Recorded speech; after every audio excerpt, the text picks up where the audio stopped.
өздері тұрған жер мекені.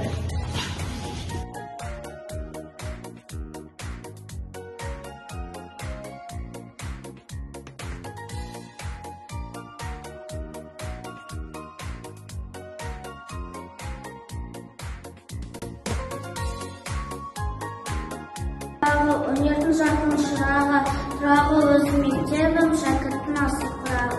Қамқор анамыз, ақыл білім ағамыз. Өнерпаз жол өтетін біз оқушы боламыз.